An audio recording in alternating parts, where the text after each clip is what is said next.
up in the sky. Look, it's captivating. It's energizing. It's Eliances Heroes. Eliances is the destination for entrepreneurs, investors, CEOs, inventors, leaders, celebrities, and startups, where our heroes in business align. Now, here's your host flying in, David Kogan, founder of Eliances. Well, we're back again, and this is David Kogan with the Eliances Hero Show. We're going to have an incredible interview, I know already and stuff. So, as you know, make sure you go to Eliances.com. That's Eliances.com. Why? Because it's the only place where entrepreneurs align.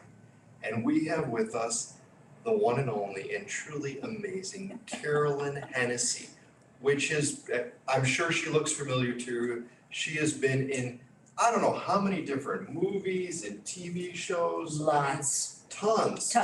Yes. More. Yes, tons. In fact, you've been on General Hospital, but you started on General Hospital, or you're supposed to be there on only twice, right? The character of Diane Miller was, I got a call from the casting director, Mark Teschner, who's a very dear friend and has followed my career forever.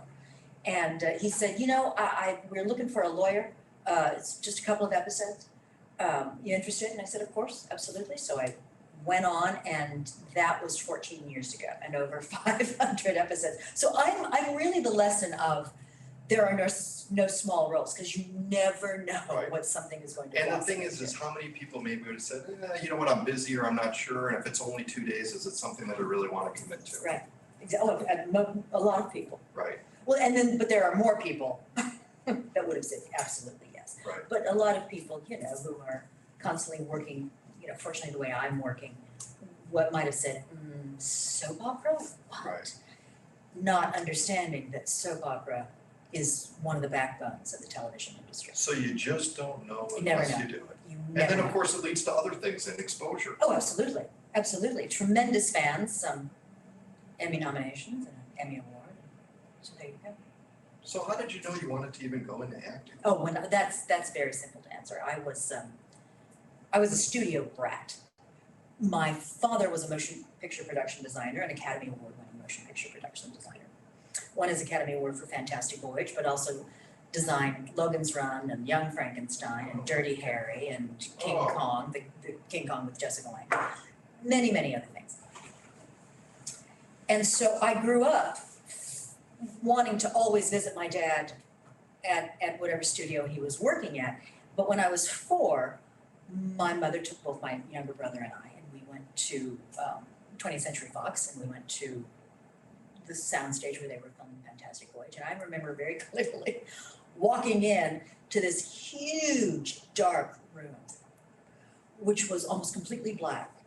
And there were people kind of milling about, but off in the corner, there was a beam of light, and there was a frantic amount of activity around there. And I thought, I don't know what goes on here, but whatever it is, I'm going to do it. And it just so happened that I have a bit of a talent for it. I want to be in that light. I must be in that light. And that's what sort of propelled me throughout my life. And I studied and studied and studied. And then when I came home from London, I was fortunate enough to attend the Royal Academy of Dramatic Art. When I came home from London, I started pounding the pavement and started earning my living as an actor in my early 30s. So that's, I didn't have to, take any other jobs. Right. It's amazing. And what are some of the secrets to be able to actually earn those roles and get those roles? I mean, Carolyn, you're competing with how many? Tons. I don't even let my mind think about how many, because that's sort of a self-defeating thought. What you have to learn very quickly is you can take nothing personally. You have to let the word no become your best friend, because you're going to hear it a lot. It's going to live with you. That you are auditioning not to get the role, but to show who's ever in the room that you can turn on a dime and make bold choices, and you're the one that they need to solve their casting problem, and that you cannot please everybody in that room, and so you have to show them that you've done the work and be happy with what you've done when you leave the room, and also the big thing is that you control 5% of the audition. That's, and the other 95% is totally out of control. That 5% has to be operating at 100%, but you only control 5%. Now, once you're on a soundstage, my mantra, which I think is very rare in Hollywood, is that my job, if they've cast me, they're confident I can do the job, I'm confident I can do the job to the best of anyone's ability. But my mantra and my creed is my job is to make everybody else's job easier. Period. That goes from the craft service guy all the way up to the executive producer. My job is to make their job easy. How can I help? What can I do? Because I got this acting thing done. I mean, that's sort of down. Right. Unless I encounter a problem, which I, sometimes do.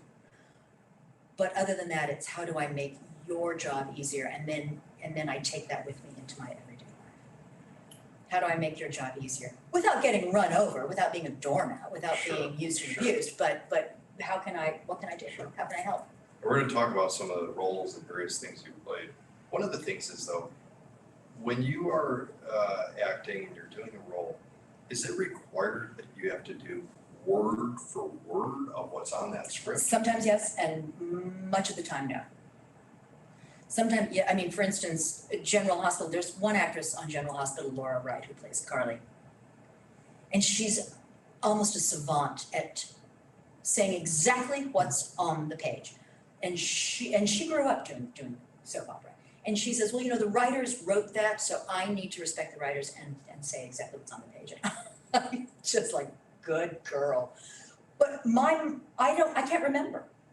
I can't remember it word for word. So then how do you go about doing it? You've been so successful. I have been blessed with producers, directors, and other actors that allow me a little leeway to improvise. Right. A little bit. And sometimes if I'm coming up against something and I can't remember exactly the right word, if I can pull a word out of my vocabulary that means exactly the same thing or sometimes better, they love it. Also, my character, Diane Miller, is not like any other character I think on the show.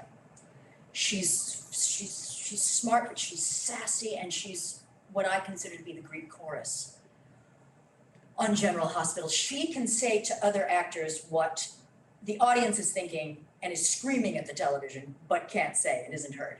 So I can say that. So there's a tremendous amount of personality. And with that personality, with Diane, with kind of infusing it with my own personality, there's a little snark, there's a little sass, there's there's a bit of dry humor, and that lends itself to sort of improvising a little bit. There's some harumphs and some chortles and some things that kind of go on that aren't written on the page. But the writers now have actually started writing for Diane, and that's tremendous. That's a lot of fun because they know Diane so well, as does the audience. Now, when you do have to, memorize those scripts, is it in small batches, or do they say, here's the script, your role is XYZ, go through the whole thing? No. We used to get the entire script for the entire episode, Okay. along with a synopsis breakdown Okay. of every act. We no longer get that. I only get what are called sides, or my scenes. And I will get, if I'm working, for instance, 3 days in a row, I will get usually that batch maybe about a week ahead of time. Okay. And I memorize the first day that I'm working, everything that first day. Because if I memorize for all 3 days, it starts to get very jumbled. Because in soap opera, you're repeating sometimes a lot of the same information. So it gets very jumbled. So I have, 5, 6, 7 days to memorize that particular day. And then that night, I memorize the next day. And that night, I memorize the next day. So it's, it's kind of a wonderful grace period, and then it's, cram in as much as possible. I think that anybody who's not in the industry, though, doesn't realize the amount of work, because not only is it that, but then you also have to figure out how your movement's gonna be, the expressions, and everything. You're told a lot of your movement. First of all, a lot of the movement's based on the camera and what angle's gonna be best. And, you gotta find yourself on camera 3, or you gotta find yourself on camera 2, and, and you don't wanna create shadows on anybody. So that's a lot, that's where the director and the camera people come in. But But, you know, the expressions and what you infuse into that script, that's pretty much all you. That's all you. It becomes you. Yeah, of course. Yeah.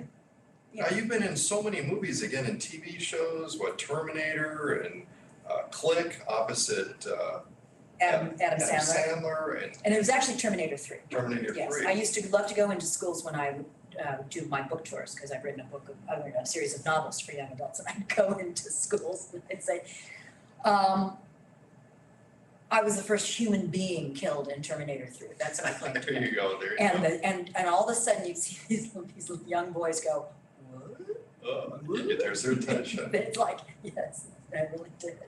So, what are some of the movies or roles that stand out? Because you've been in so many.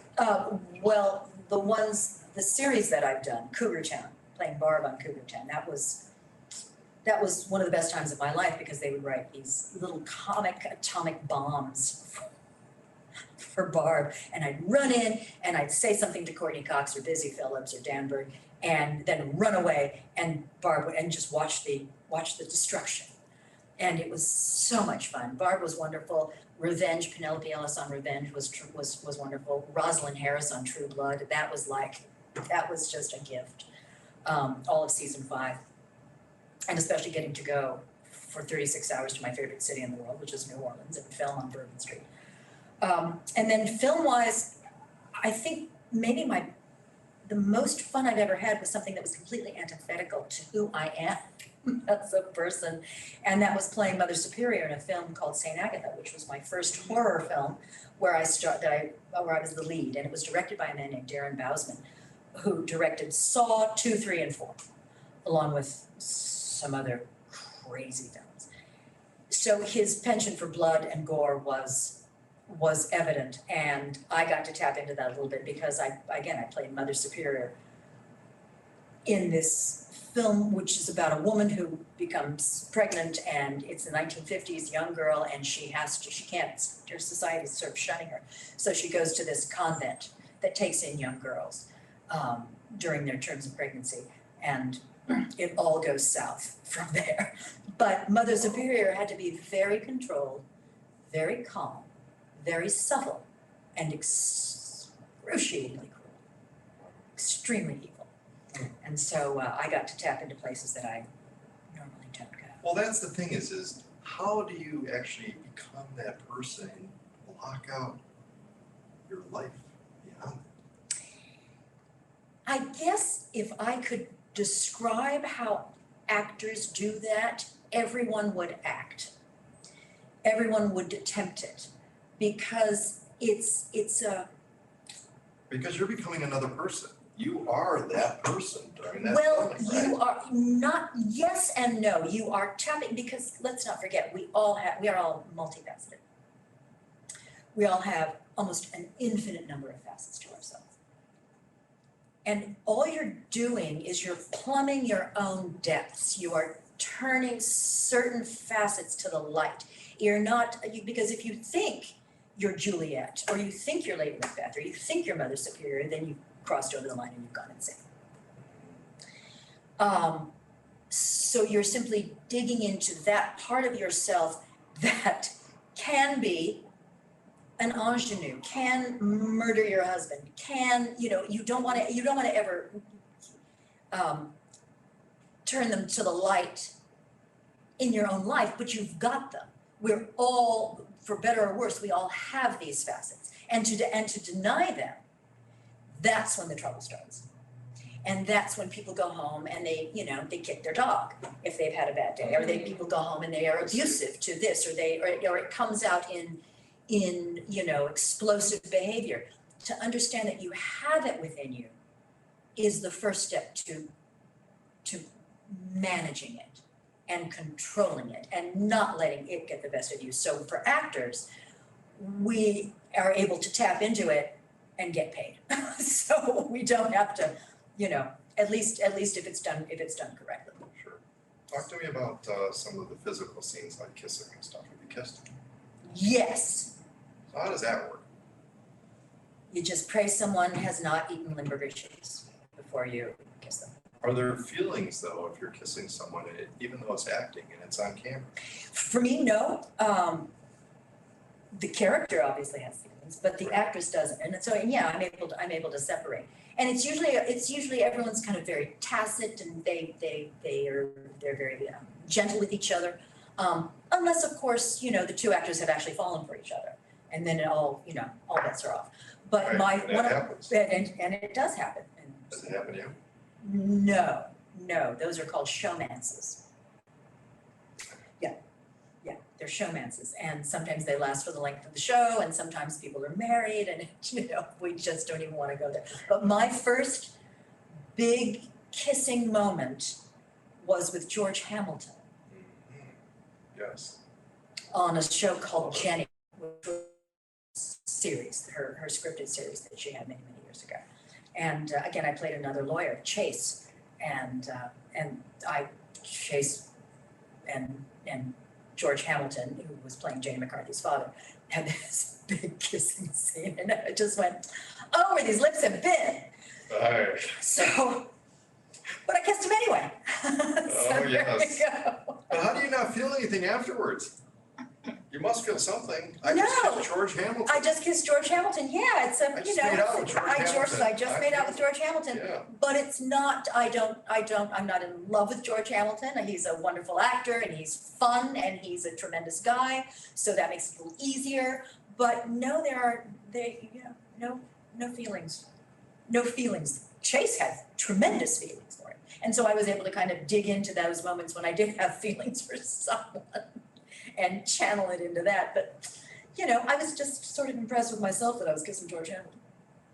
So when you get booked for a show or TV, do you typically know the time point of it? And the second part is while you're filming, you're always looking then for the next role of what's going to take place, right? So are you always continually going on auditions so that it's booked out? Yes, when things are not directly offered to me, which is happening a lot. But yes, I'm absolutely auditioning. Usually you've got representation that are out there sort of looking for you, and they will let you know they're handling that aspect so that you can concentrate on the creative aspect.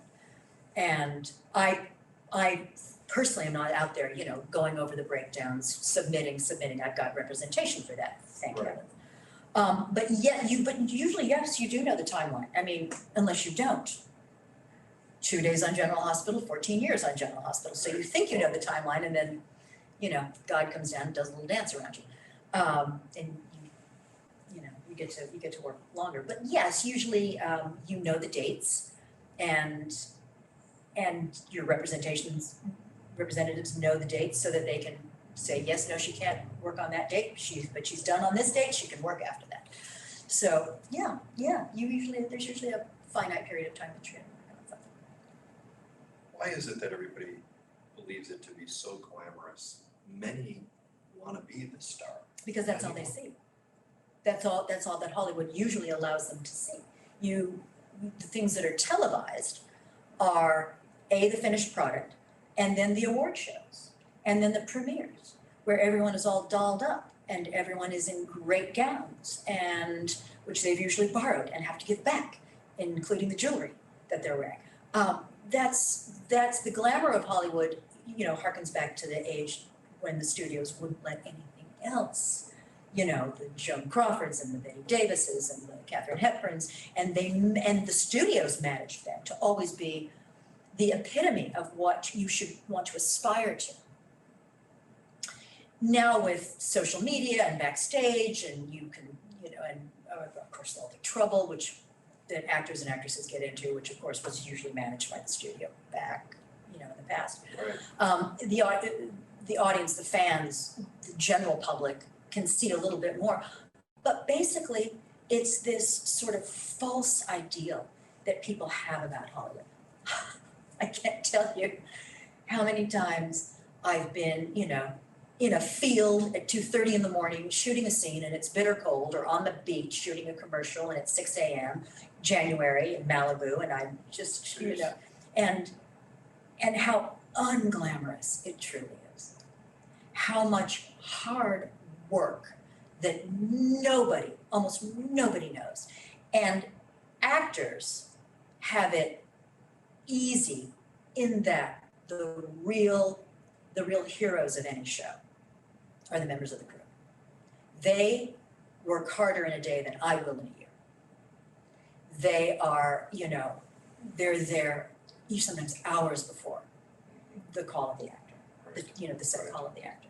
They are smarter and better educated and better people, certainly, than a lot of us. But having said that, we work hard too. We really work hard. And part of that work also goes into studying and learning your craft and understanding how to behave on a set, understanding why the people that get asked back are the ones that, first of all, don't talk about acting when they're sitting in the director's chairs.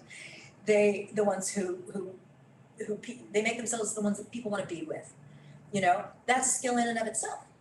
Understanding respect for your fellows. It's sometimes it can be hard work. But also standing out in the field 2:30 in the morning with, Right. wearing high heels, Oh, my. shooting some crazy scene. Yeah, it can be hard work. Is it surreal when you're watching yourself on TV? When you see yourself on TV or see yourself in the theaters? I think it started out as surreal. It's not surreal anymore. I'm desperate to see myself. One of my goals is to do like a film for like Paramount or Universal and have that big logo, that hallmark, that precursor, that trailer, come and know that I'm in something that's of that magnitude. And I was able to do that with Terminator and a few other films. But it used to be surreal. It's not anymore. It's now, and I'm one of the very few, I love seeing myself on screen. Because sometimes I do things that are very funny. And I love seeing them. What about with fans with soap operas especially? Don't you see fans becoming and seeing that person, the actor being that person, living that person? So when you see fans in public and you've been on so many episodes, don't they just expect you to be that person? Well, for instance, with soap opera fans, I'm very lucky in that I was able to participate almost fully in the creation of Diane Miller. Because again, they just expect you to kind of come on and off. So when they decided they wanted to keep me, participate fully. So very much, a lot of Diane Miller is me. So fans aren't usually disappointed when they meet me. They say, oh, well, she's just, sassy and spunky and, fiery as Diane Miller. So they're not usually disappointed. What they usually say is, you're much thinner in person. Right? Wow, nice, very nice. So, which is great. So no, they're usually not disappointed at all. And also, I worship soap opera fans, and I worship my fans, because without them, I don't have a job. Right. And so I try to be as kind as is humanly possible to my fans, understanding that we are more family to them because we're on 5 days a week, an hour a day. Wow. And so we're not once a week, Chicago Fire or NCIS. We're family, sometimes more than biological family. And they trust us and they love us. And for some of the villains, they're angry with them. And those actors sometimes feel that wrath, and all they can say is talk to the writers. That's all they can say. Right. I'm paid to do this. Right. But for Diane, people love Diane. Diane is a big fan favorite. So and understanding that, again, without them, we don't have jobs. Sure. Now again, you've been in TV, film, commercials. What do you like more? There's no answer for that. There's absolutely none. And don't forget, I also do theater. Theater, So the live you've done all experience, that. I've done, what haven't I done? Stand up, Okay, but maybe, well, we'll get you booked for that. maybe we'll see. Theater, the connection is instant. And to know that you've got, 600 people right in the palm of your hand, and the next moments are crucial to their well-being. Do you know what I mean? You can rise the boats or let the boats sink. It's that Film, it's a little more luxurious. You can, go back if you've missed something, and it's also a little more subtle. The combination of the two is a sitcom, where the audience comes in, hopefully after, once we return to some sense of normalcy after COVID. We can get those audiences back in the studio, but you've got the immediacy of the audience reaction, and then you can take it again and hope that the audience still laughs. And usually, a lot of the time, if it's really funny, they do. So you know that you're connecting, and yet you can do it again. The odds are so difficult to do what you're doing. Mm-hmm. I mean, it's you've got that one role. You hope that during the audition that they like you, that you fill that role. But with the roles that you may not have received, are you able to ever get feedback from them of what you missed? Sure. Oh, absolutely. Okay. I mean, not so much now anymore because I'm a bit of a known quantity. Right. So people will call me in knowing that I do what I Right, do. they know what you could do, but earlier in your career, Yeah, how do you learn otherwise? So did they provide feedback? Yes. If you've got representation that's bold enough to call and say, how did she do? They will say, well, she was too arch, or she was too subtle, or she was too this or too that. But very often, with a really good director, you'll be directed in the room.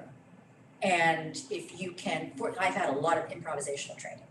So that allows you to make bold choices, big choices, to turn on a dime. And if the director says, what, I'd like to see this, you're not in a position to say, I just don't see it like that, because they'll say, see you later. And if you're able to, the big thing is to be able to take direction. Yeah. So do you recommend for someone who wants to get into it, they see this world, they want to be part of it, should they be going to acting school? Absolutely. Unless you're a fluke, like a James Dean, like a Tom Cruise, like somebody who started very, very young and just kept working and never actually had to go to, a lot of those actually do go to acting school.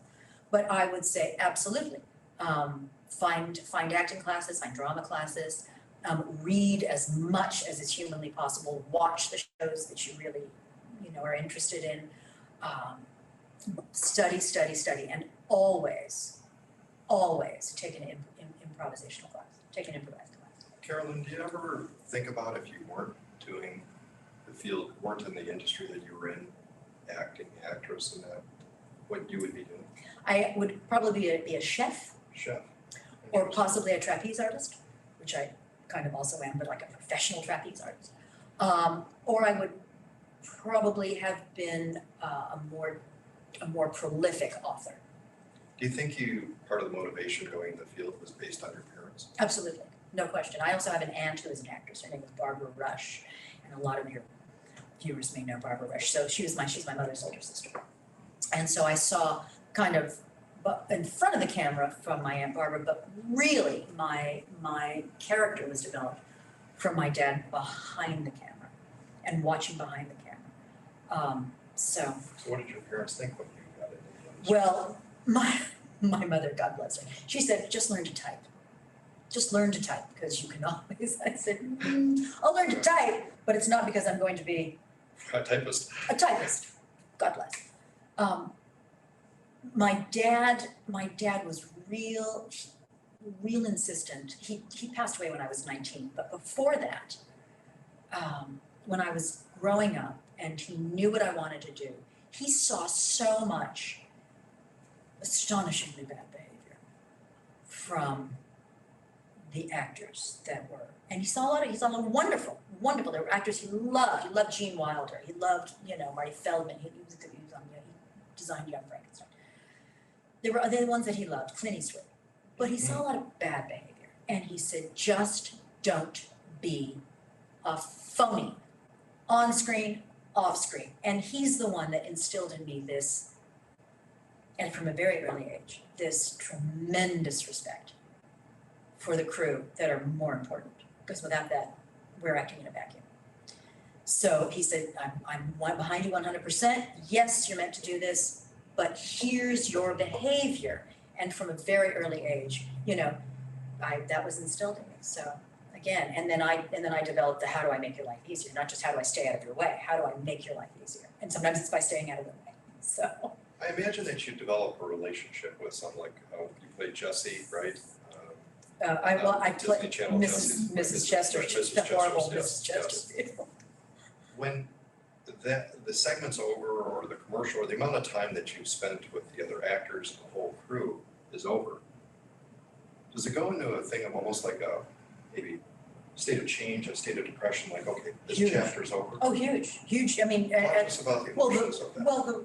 because you've, certainly with something like Jessie, if you've had a miserable experience on a series, chances are you're usually gone. Right. You know, after, unless the money's really, really good. But if you've had a wonderful experience, which is the norm, because you're thrown together and you become this family. You become the family, and various people take on various roles within that. You have your father figures, your mother figures, your stepchildren, and but when it's all over, yes, you're looking forward to the next chapter, but the idea that this home is being ripped from you, is being taken from you, is devastating to some people. And there are many, many, many, many tears and many solid friendships that have, huge number of solid friendships that continue, after a series is over. But I've been to wrap parties where people are, inconsolable because it's, it's something that's leaving. It's a bit, right? You won't see them as much as you've seen them. Right. Well, sometimes never again. But you take that experience with you, and it only serves to enrich you if you let it. If you let it, and sometimes it makes for great stories. Well, we're going to share with our audience some of your stress relievers. In fact, you mentioned a little bit of one of them. Why don't you steal the thunder on that of what's at your house? I have a trapeze. Yes, I do. I have what's a static trapeze. Not the one in the bedroom, one that. What? We're talking outside the front, well, maybe you have one in your bedroom. I haven't seen your bedroom. That's another story, another segment. But No, I don't. I take flying trapeze. I've been a flyer for about 20 years. And I've been a static trapeze aerialist, which you see this discipline a lot in Cirque du Soleil. You see it a lot in Cirque. There's the rings and the silks and the straps and then the static trapeze. And I do that. I've done that for about 8 years now. That's scary. No. But it's a stress reliever. Oh, huge. Because the only thing you're probably thinking about when you're out there. Hang on. Right. Hang on. Either with your feet or your toes or your ankles or your hands or your arms or your elbows, you just hang on. Yes, you really don't think about anything else. It's a serious focus tool.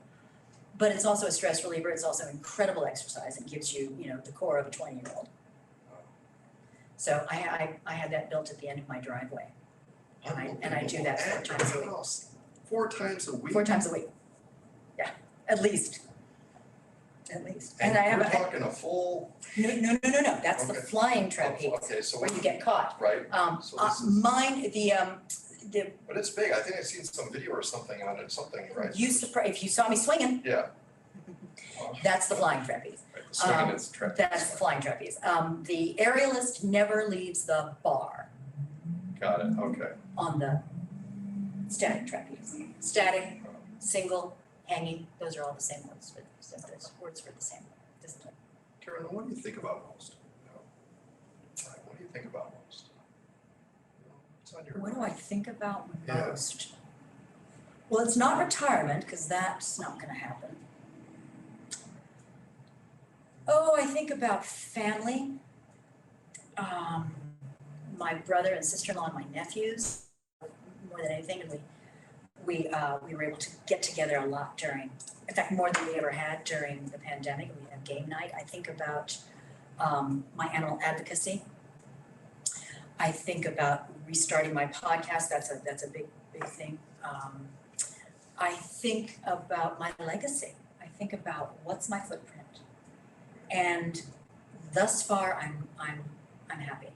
I'm not satisfied. But if I were, God forbid, anything should happen to me, tomorrow. I have a series of children's books that are all about taking personal responsibility for your actions in a very witty and wonderful way, the Pandora series. Look about it. Pandora gets jealous. That's the one. My body of work,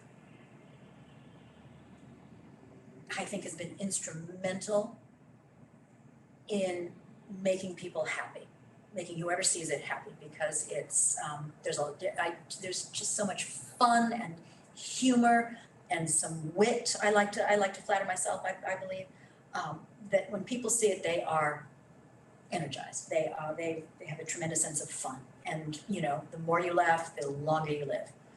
So I like to think I've extended some lives, and I think about keeping myself in shape, living as long as possible, because I've got more years behind me than I probably do ahead of me, unless my Norwegian constitution just kicks in and I live to 150. And how do you keep healthy? Trapeze and good nutrition. You should have a trapeze. Everybody, well, first of all, everyone should take a swing on a flying trapeze at least once in their life, because if you can do that, if you can climb up that ladder and hold on and sail yourself off that board, you really can do anything in the world. You can do anything, and it's wonderfully inspiring. But what I think about most is saving as many animals as possible. And why is that? Because why animals? Because they don't need us. They shouldn't actually come into contact with us. But we need them, and I think I've told you, we lose 150 species a day on this planet when they're gone. How is that possible? Because of man's encroachment. Because of man's encroachment. 150 Species a day. day? Sometimes it's small little teensy flies, or sometimes it's But we don't know what that could lead to something else. We do know, It does and it's an apocalypse, truly. We about 10 years ago we lost the last Southern African white rhinoceros, West African white rhinoceros. It's one of those two, but it's gone. So there you go. So and we'll never again. Actually, here's the thing. That's actually not true. It's gone in the wild, and there are no more wild spaces on this planet. Everything pretty much has been explored and discovered and ravaged. But the reason that I started my podcast, Animal Magnetism, is because modern zoos and aquariums are under such fire from radical activists who pretty much could care less about animals. They just want to make statements, and they act with a lot of feeling as opposed to understanding what's smartest and best for the animal. So I started my podcast, it's an advocacy podcast to combat that. And modern zoos and aquariums are the last bastions of preservation and conservation. They're the last arcs for so many species on this planet.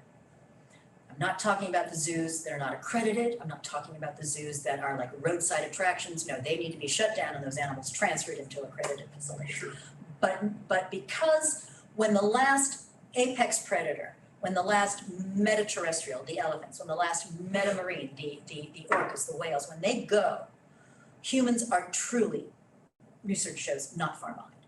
We're not far behind at all, like about 50 years, and then the swift decline of humanity. So my goal in protecting animals, those which truly have no voice, is in large part to help save humanity. Right. I mean, there's nothing small about that. There's nothing small. So as much as whatever I can do, and I'm just starting to now start speaking engagements about that,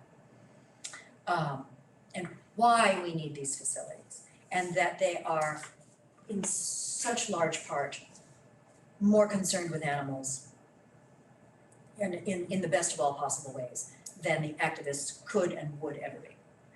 So that's why, and they are oftentimes so, the intuition, the love that they have for us, the curiosity that they have for us, they just want to be a part of our society when they shouldn't be. They don't need to be, but they want, and that is so often undervalued and underestimated and taken advantage of. And that's what just slays me, so.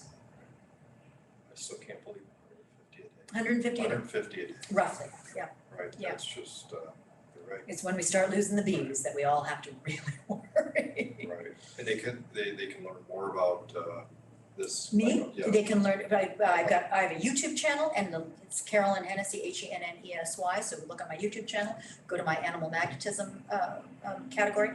www.carolynhennessy.com. I'm on Facebook, I'm on Instagram, or the gram, as the kids call it. And I'm on Twitter, and there you Excellent. go, there you go. So you experienced the Eliances Grand Team. I did. One of many experiences at Eliances. So talk to our audience and viewers, what was that experience like of you experiencing Eliances?